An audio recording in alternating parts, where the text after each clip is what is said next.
গেল পরশুদিন দুজন খাসির মাংস বিক্রি করে, তারা তাদের দোকান আছে বাড়াইবে, তাদের তুলে নিয়ে দুজনকে বেধড়ক মারধর করে, এমনকি মেরে দেওয়ার প্ল্যানও করে। বারুইপুরটা পশ্চিমবঙ্গের মধ্যে নাকি উত্তরপ্রদেশের মধ্যে? পশ্চিমবঙ্গ না আসাম না উড়িষ্যার মধ্যে? নিশ্চয়ই পশ্চিমবঙ্গের মধ্যে। ইউপিতে না বারুইপুরটা, আসাম বা মহারাষ্ট্র বা গুজরাটের মধ্যে না, পশ্চিমবঙ্গের মধ্যে বারুইপুরটা। তাহলে পশ্চিমবঙ্গের সরকারটা কাদের? বিজেপির সরকার না সিপিআইএমের সরকার না তৃণমূল কংগ্রেসের সরকার? নিশ্চয়ই সিপিএম বা বিজেপির না, বা কংগ্রেসের না, তৃণমূল কংগ্রেসের সরকার। পশ্চিমবঙ্গের মুখ্যমন্ত্রী নিশ্চয়ই যোগী আদিত্যনাথ না, বা ত্রিপুরার মানিক সাহা না, মমতা বন্দ্যোপাধ্যায় পশ্চিমবঙ্গের মুখ্যমন্ত্রী। আমরা যেটা জানি যে 2014 সাল থেকে আজকের দিন পর্যন্ত প্রায় 5,000-এর বেশি, 14 সাল থেকে আজকের দিন পর্যন্ত প্রায় 5,000-এর বেশি আরএসএসের সংগঠন শাখা খোলা হয়েছে পশ্চিমবঙ্গের মাটিতে।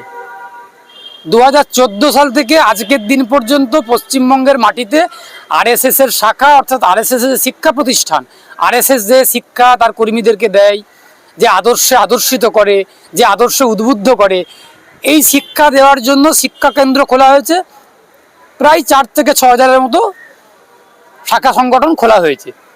তাহলে পশ্চিমবঙ্গে তৃণমূল কংগ্রেসের সরকার আছে, মমতা বন্দ্যোপাধ্যায়ের সরকার আছে, তৃণমূল কংগ্রেসের সরকার আছে, সেখানে দাঁড়িয়ে আরএসএস সুপরিকল্পিতভাবে, খুব সুন্দরভাবে, সুস্থ পরিবেশের মধ্যে, কোনো রকম বাধা বিপত্তি না পেয়ে খুব ভালো পরিবেশের মধ্যে তার কাজকর্ম চালিয়ে যেতে পারছে।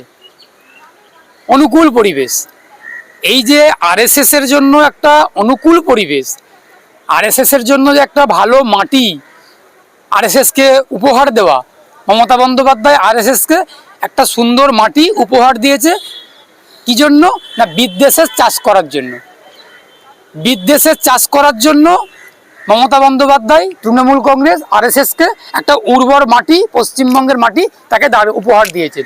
সেই মাটিতে, পশ্চিমবঙ্গের মাটিতে ধর্মনিরপেক্ষতার মাটি, ভ্রাতৃত্বের মাটি, গণতন্ত্রের মাটি, লড়াইয়ের মাটি পশ্চিমবঙ্গ, লাল মাটি। এই মাটিতে আরএসএস তার মতো করে বিদ্বেষ, ঘৃণা এসবের কাজ কারবার চালিয়ে যাচ্ছে। আর পশ্চিমবঙ্গের প্রশাসন, পশ্চিমবঙ্গের পুলিশ নীরব দর্শকের ভূমিকা পালন করছে। গতকাল বা গত পরশুদিন দেখলাম বারুইপুরে একজন খাসি বিক্রেতা, সে মুসলমান সম্প্রদায়ভুক্ত, তাকে এবং তার দোকানের কর্মচারীকে আক্রান্ত করা হয়েছে বা আক্রমণ করা হয়েছে, তারা আক্রান্ত হয়েছেন। এতদিন পর্যন্ত আমরা ভিন রাজ্যে দেখতাম যারা গরু ব্যবসায়ী, আমরা দুর্গাপুরে দেখেছি গরু ব্যবসায়ীদেরকে পারিজাতরা মারলো, মেরে আক্রান্ত করলো, হাত পা ভেঙে দিল। তারপরে পারিজাত গাঙ্গুলি 15 দিন 20 দিন পর জামিন পেয়ে গেল তৃণমূল কংগ্রেসের পুলিশের দৌলতে। এতদিন আমরা দেখে আসছি ভিন রাজ্যে গরু ব্যবসার সঙ্গে যারা যুক্ত, যারা গরুর মাংসের সঙ্গে যুক্ত, তাদেরকে আক্রমণ করা হতো। আর এখন আমরা কি দেখছি? শুধুমাত্র বারুইপুরের গতকালকের ঘটনা কিন্তু না, আমরা যদি একটু পিছনের দিকে পিছিয়ে যাই, আমরা দেখতে পাবো কি না প্রায় শতাধিক, 10, 20, 30, 50, 40, 80, 90 বলবো না, প্রায় শতাধিক, 100-র উপরে ঘটনা এমন ঘটেছে। ঢোলাহাট থেকে শুরু করে পুলিশ পিটিয়ে মেরে দেওয়া, আরএসএসের পুলিশ, যে পুলিশ মারছে সে আরএসএসের কর্মী, সে নিজে জয় শ্রীরাম বলতে বলছেন, আমরা দেখেছি। আমরা আরও ঘটনা দেখেছি। সুতরাং এই যে ঘটনাগুলো পশ্চিমবঙ্গের মাটিতে ঘটছে, এগুলো শুধু ঘটছে না, এগুলো ঘটানো হচ্ছে। কারণ ঘটনা এই জন্যই হচ্ছে, ঘটানো হচ্ছে যে 2021 সাল থেকে 2026 সাল পর্যন্ত তৃণমূলের বিরুদ্ধে মুসলমান সমাজে, মুসলিম নাগরিকদের মনের মধ্যে যে একটা তৃণমূল বিরোধিতা তৈরি হয়েছে, তৃণমূলের বিরুদ্ধে একটা রাগ, ক্ষোভ, যন্ত্রণা, একটা বিক্ষুব্ধ মানসিকতা তৈরি হয়েছে, একটা অ্যান্টি ইনকামবেন্সি তৈরি হয়েছে, একটা প্রতিষ্ঠান বিরোধিতা তৈরি হয়েছে। সেই ধারণাটা, সেই মানসিকতাটাকে ভেঙে দেওয়ার জন্য তৃণমূল কংগ্রেস পরিকল্পনা করে, চক্রান্ত করে, সুপরিকল্পিতভাবে এই জিনিসগুলো ঘটাচ্ছে। আমি আবারও খুব স্পষ্ট করে বলছি, যদি একটু ঠান্ডা মাথায়, শুভ বুদ্ধিকে কাজে লাগিয়ে, সুস্থ চেতনাকে কাজে লাগিয়ে যদি একটু ভেবে দেখেন, তৃণমূল কংগ্রেস খুব ভালো করেই জানে 2026-এর নির্বাচনে মুসলমান ভোটের মাত্র 5 থেকে 10% ভোট আমরা পাবো। বাকি মুসলিম ভোটে 90% ভোট তৃণমূলের বিরুদ্ধে যাবে। নিশ্চয়ই বিজেপিতে যাবে না, সেটা আইএসএফে যাবে, সেটা সিপিআইএমে যাবে, সেই দলে যেতে পারে। তৃণমূল কংগ্রেসের এই জায়গাটাতেই ভয়, আতঙ্ক, যে মুসলমান ছাড়া তৃণমূলের মমতা বন্দ্যোপাধ্যায় মুখ্যমন্ত্রী হতে পারবেন না। সেই জন্য মুসলমানদের মনে ভয়টা জিলিয়ে রাখতে হবে। যেমন কই মাছকে জলে জিলিয়ে রাখা হয় 10 দিন, 15 দিন, 20 দিন, কালকে একটা খাবো, পরশুদিন একটা খাবো, মেরে খাবো, জিলিয়ে রাখা হয়। ঠিক মুসলমান মনেতে, মুসলিম সমাজের মনের মধ্যে এই বিজেপির যে আতঙ্ক, বিজেপির যে ভয়, এটা ঢুকিয়ে দাও এবং জিলিয়ে রাখতে হবে। জিলিয়ে রাখতে গেলে কি করতে হবে?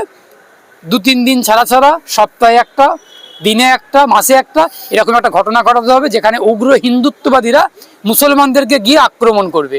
তাহলে এর দ্বারা তৃণমূল কি প্রচার করবে? তৃণমূল প্রচার করবে যে দেখো বিজেপি ক্ষমতাতে আসেনি, কিন্তু না এসেই এ সমস্ত ঘটনাগুলো ঘটাচ্ছে। যদি এসে যায় তাহলে তোমাদের মুসলমানদের কোনো রক্ষা থাকবে না। এটা বোঝানোর চেষ্টা করছে বা প্রচারও করছে। আমার প্রশ্ন, এই যে এগুলো করে মুসলমানদেরকে ভয় দেখিয়ে দেবে, তখন মুসলমানরা কি ভাববেন? বাবা আজ যাই হোক প্রাণে বেঁচে থাকি, এই বিজেপি আসলে প্রাণে বাঁচতে দিবে না, প্রাণটা নিয়ে বেঁচে থাকি, তাহলে তৃণমূল থাকুক। এই যে 5 বছর তৃণমূলের বিরুদ্ধে একটা রাগ, ক্ষোভ, যন্ত্রণা তৈরি হলো, সেগুলো মুসলমানরা এক নিমেষেই ভুলে যাবে, ভুলিয়ে দেওয়ার চেষ্টা হচ্ছে। সেই জন্য তৃণমূল কংগ্রেস পরিকল্পনা করে এগুলো ঘটানো হচ্ছে। কিন্তু মুসলমানরা আজ যাই হোক জীবন বাজি রেখে জান কবুলের লড়াই 26-এর নির্বাচনে, যেই তৃণমূল কংগ্রেস মুসলমানদের পিছন থেকে ছুরি মারছে, ভুল বোঝানোর চেষ্টা করছে, বিপথে চালিত করছে, মুসলমানের মৌলিক অধিকারকে কেড়ে নেওয়া হচ্ছে,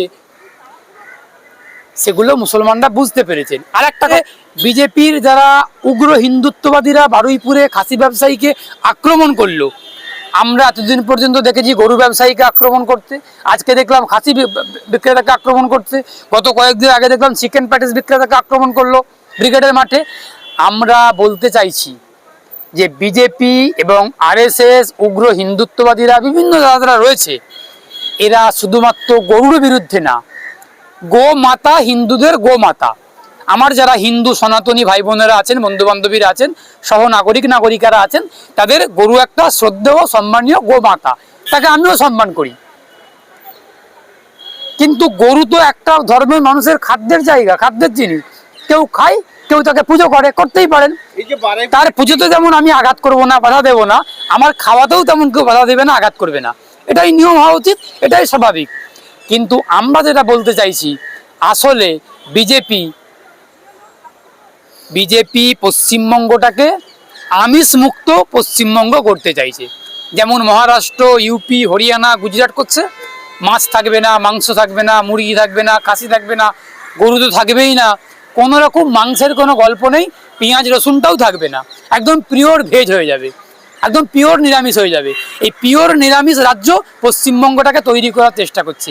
যেই মাছের সঙ্গে, মাংসের সঙ্গে, খাসির সঙ্গে বাংলার বাঙালির ওতপ্রোতভাবে সম্পর্ক জড়িয়ে আছে, যেই মাছের সঙ্গে মাছে ভাতে বাঙালি ঘোলা জলে মাছ ধরতে ভালোবাসে, বাঙালি রাঘব বোয়াল, এই সমস্ত মাছকে নিয়ে বাঙালির একটা প্রবাদ রয়েছে, সেই বাঙালিকে মাছকে ভুলিয়ে দিতে চাই, আমিষকে ভুলিয়ে দিতে চাই। বিজেপি যদি কেউ মনে করে থাকে যে গরুর মাংসটা শুধুমাত্র নিষিদ্ধ করবে, এটা কিন্তু না। বিজেপি পশ্চিমবঙ্গের মাটিতে ভারতবর্ষটাকে পুরোপুরি আমিষ মুক্ত করতে চাই, মাছ, চিকেন, মুরগি, ডিম সব কিছু মুক্ত করে দিতে চাই, পিওর রসুন আর পেঁয়াজ রসুন মুক্ত করে দিতে চাই, পিওর নিরামিষ, পিওর ভেজ করতে চাই। সুতরাং আমরা যারা প্রকৃত বাঙালি, আমরা যারা বাংলার সঙ্গে যাদের আমাদের ওতপ্রোত সম্পর্ক, বাংলার মাটি, বাংলার জল, বাংলার বায়ু, বাংলার ফল, যাদেরকে পুষ্ট করছে, আমাদেরকে আনন্দিত করছে, গর্বিত করছে, হ্যাপি করছে, আমরা কখনোই বিজেপিকে চাইবো না, আমরা কখনোই আমিষ মুক্ত বাংলা চাইবো না। আমরা চাইবো যিনি নিরামিষাশী তিনি নিরামিষ খান, যিনি আমিষাশী তিনি আমিষ খান। আমি কোনো আমিষাশীকে আঘাত করব না, আমি কোনো নিরামিষাশীকে আঘাত করব না। আমার দায়িত্ব আমি পালন করব, আমার খাদ্য আমি খাবো, আপনার খাদ্য আপনি খাবেন, আপনার পুজো আপনি করবেন, আমার নামাজ আমি পড়বো। একসঙ্গে একই ঘরে নামাজ হবে, একই ঘরে পুজো হবে, একই ঘরে গরুর মাংস খাওয়া হবে, একই ঘরে চিকেন খাওয়া হবে, আবার একই ঘরে মাছ খাওয়া হবে, সবজি খাওয়া হবে। একই মায়ের 5টা সন্তান 5টা কিছু খাবে। এই নীতিতে আমরা বিশ্বাস করি, আমরা বামপন্থীরা, আমরা বাম, গণতান্ত্রিক, প্রগতিশীল শক্তি, ধর্মনিরপেক্ষ যারা বিশ্বাস করি, আমরা বলছি যে বাংলার যে ঐতিহ্য, বাংলার যে কৃষ্টি, বাংলার যে কালচার, সেটাকে ফিরিয়ে আনতে হবে। সেটাকে প্রতিষ্ঠিত করতে হবে, পুনরুদ্ধার করতে হবে। বিজেপি এবং তৃণমূল সুকৌশলে পরিকল্পনাভাবে মুসলমানদের মনে ভয় ঢুকিয়ে দেওয়ার চেষ্টা করছে। বিজেপির ভয়, বিজেপি অবশ্যই মুসলমানদের শত্রু, বিজেপি অবশ্যই বাঙালির শত্রু, বিজেপি অবশ্যই মানুষের শত্রু। কিন্তু তার মানে এই নয় বিজেপির ভয় দেখিয়ে তুমি তৃণমূল, তুমি ভোটের ফায়দা নিয়ে পালিয়ে যাবে, ঘাড়ে বন্দুক রেখে স্বীকার করে নেবে। এটা তো হতে দেবো না কখনোই। মানুষ আগামী 26-এর নির্বাচনে তৃণমূলকে, বিশেষ করে মুসলমান সম্প্রদায়ভুক্তরা মানুষরা যোগ্য জবাব দেবেন। এই যারা বারুইপুরে যারা আক্রমণ করছে, আমরা বারবার গিয়ে দেখতে পাচ্ছি যারা টিম ওয়ার্ক করে বিভিন্ন জায়গায় এই হিন্দু মুসলমানের সাম্প্রদায়িক সম্প্রীতি নষ্ট করছে। এর থেকে এই যারা আক্রান্ত তাদের বাঁচার উপায় কি? যারা আক্রান্ত তাদেরকে জোট বাঁধতে হবে। যারা পশ্চিমবঙ্গের মাটিতে যারা আক্রান্ত হচ্ছেন, ধর্মীয় নিপীড়নের শিকার হচ্ছেন, কেউ রাজনৈতিকভাবে আক্রান্ত হচ্ছেন, কেউ ধর্মীয়ভাবে আক্রান্ত হচ্ছেন, কেউ পেশাগতভাবে আক্রমণ হচ্ছেন, বা কেউ ভাষাগতভাবে আক্রমণ হচ্ছেন, যে কোনোভাবেই আক্রমণ হোক না কেন, যারা আক্রান্ত আর যারা আক্রমণকারী, এই সমস্ত আক্রান্তদেরকে একসঙ্গে জোট বাঁধতে হবে আক্রমণকারীদের বিরুদ্ধে। সে বিজেপি হোক, সে তৃণমূল হোক, সে উগ্র হিন্দুত্ববাদী হোক, সে যেই হোক না কেন, যে কোনো অপশক্তির বিরুদ্ধে পশ্চিমবঙ্গের মানুষকে, আক্রান্তদেরকে একসঙ্গে জোট বাঁধতে হবে। এবং আক্রান্তদের সঙ্গে আমাদেরকে, যারা আমরা নিজেদেরকে সুস্থ মস্তিষ্কের মানুষ বলে মনে করি, যারা আমরা শুভ বুদ্ধিসম্পন্ন মানুষ বলে মনে করি, যারা আমরা সুশীল সমাজের সদস্য বলে মনে করি, সমাজের প্রথম শ্রেণীর নাগরিক বলে মনে করি, শিক্ষক, চিকিৎসক, অধ্যাপক, আইনজীবী, ডাক্তার, মাস্টার, সাংবাদিক, শিল্পকলার সঙ্গে যারা যুক্ত আছেন, শিল্পীরা, প্রত্যেককে একসঙ্গে ঐক্যবদ্ধভাবে আক্রান্তদের পাশে গিয়ে দাঁড়াতে হবে। আক্রান্তদেরকে, আমি আবারও বলছি, যারা আক্রান্ত, সেই আক্রান্তদেরকে একসঙ্গে জোটবদ্ধ হয়ে চোখে চোখ রেখে রাস্তায় নেমে আক্রমণকারীদের বিরুদ্ধে লড়াই করতে হবে। ঝান্ডা বাঁধা ডান্ডা নিয়ে লড়াই করতে হবে। আবারও বলছি, আক্রান্ত যারা হলেন, আক্রমণকারীদের বিরুদ্ধে আক্রান্তদেরকে ঝান্ডা বাঁধা ডান্ডা নিয়ে জানকবুলের লড়াই করতে হবে। সেই লড়াইয়ে আমরা আইনজীবীরাও থাকবো। লড়াই করুন। লড়াই করতে গিয়ে কোনো আইনি বাধা আসলে যোগাযোগ করবেন আইনজীবীদের সঙ্গে। আমরা সব রকমভাবে আইনি প্রোটেকশন, আইনি সুরক্ষা অবশ্যই